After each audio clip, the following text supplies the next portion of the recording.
पांचों पांडव अपना राजपाट परीक्षित को सौंपकर जब स्वर्ग की कठिन यात्रा कर रहे थे, तब इस यात्रा में द्रौपदी भी उनके साथ गई। सभी चाहते थे कि हम शरीर के साथ स्वर्ग पहुंचे, परंतु रास्ते में कुछ ऐसा घटा कि एक एक करके पांडव नीचे गिरकर मृत्यु को प्राप्त हो गए। यात्रा के दौरान जब पांडव बद्रीनाथ पहुंचे और वहां से आगे बढ़े तो सरस्वती नदी के उद्गम स्थल पर नदी को पार करना द्रौपदी के लिए कष्टकर हो गया था।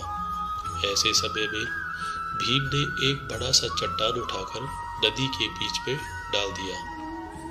द्रौपदी ने इस चट्टान पर चलकर सरस्वती नदी को पार किया था। कहते हैं कि माणा गांव में सरस्वती के उद्गम पर आज भी इस चट्टान को देखा जा सकता है। इसे वर्तमान में भीम पुल कहा जाता है। हालांकि महाभारत की कथा के अनुसार पांचों पांडव द्रौपदी तथा एक कुत्ता आगे चलने लगे। एक जगह द्रौपदी लड़खड़ाकर गिर पड़ी। द्रौपदी को गिरा देख भीम ने युधिष्ठिर से पूछा कि द्रौपदी ने कभी कोई पाप नहीं किया, तो फिर क्या कारण है कि वह नीचे गिर पड़ी। युधिष्ठिर ने कहा, द्रौपदी हम सभी में से अर्जुन को अधिक प्रेम करती थी, इसलिए उसके साथ ऐसा हुआ। ऐसा कहकर युधिष्ठिर द्रौपदी को देखे बिना ही आगे बढ़ गए। जनश्रुति के अनुसार स्वर्ग यात्रा के दौरान द्रौपदी भीम का सहारा लेकर चलने लगी, लेकिन द्रौपदी भी ज्यादा दूर नहीं चल पाई और वह भी गिरने लगी। ऐसे समय भीम ने द्रौपदी को संभाला।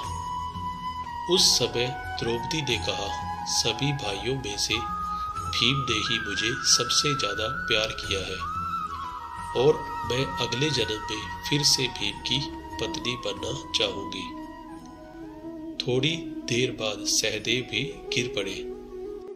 तब भीम ने पूछा, सहदेव क्यों गिरा? युधिष्ठिर ने कहा, सहदेव किसी को अपने जैसा विद्वान नहीं समझता था, इसी दोष के कारण गिरना पड़ा। कुछ देर बाद नकुल भी गिर पड़े।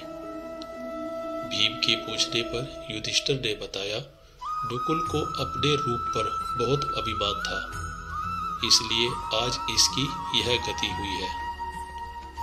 थोड़ी देर बाद अर्जुन भी गिर पड़े।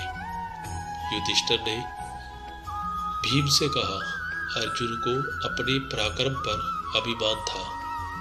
अर्जुन ने कहा था कि मैं एक ही दिन में शत्रुओं का नाश कर दूंगा, लेकिन ऐसा कर नहीं पाए। अपने अभिमान के कारण ही अर्जुन आज यह हालत हुई है। ऐसा कहकर युधिष्ठिर आगे बढ़ गए। थोड़े आगे चलने पर भीम भी गिर पड़े। तब भीम ने गिरते वक्त युधिष्ठिर से इसका कारण पूछा, तो उन्होंने बताया कि तुम खाते बहुत थे और अपने बल का झूठा प्रदर्शन करते थे, इसलिए तुम्हें आज भूमि पर गिरना पड़ा। यह कहकर युधिष्ठिर आगे चल दिए। केवल वह कुत्ता ही उनके साथ चलता रहा। युधिष्ठिर कुछ ही दूर चले थे कि उन्हें स्वर्ग ले जाने के लिए स्वयं देवराज इंद्र अपना रथ लेकर आ रहे थे।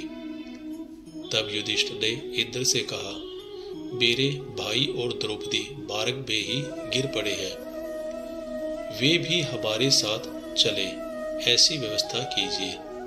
तब इंद्र ने कहा, वे सभी शरीर त्याग कर पहले ही स्वर्ग पहुंच चुके हैं, लेकिन आप शरीर सहित स्वर्ग में जाएंगे। इंद्र की बात सुनकर युधिष्ठिर ने कहा, यह कुत्ता भी मेरे साथ जाएगा, लेकिन इंद्र ने ऐसा करने से मना कर दिया। काफी देर समझाने पर भी युधिष्ठिर बिना कुत्ते के स्वर्ग जाने के लिए नहीं माने, तो कुत्ते के रूप में यमराज अपने वास्तविक रूप में प्रकट हो गए। युधिष्ठिर को अपने धर्म में स्थित देखकर यमराज खुश हुए। इसके बाद इंद्र और युधिष्ठिर रथ में बैठकर स्वर्ग की ओर निकल पड़े।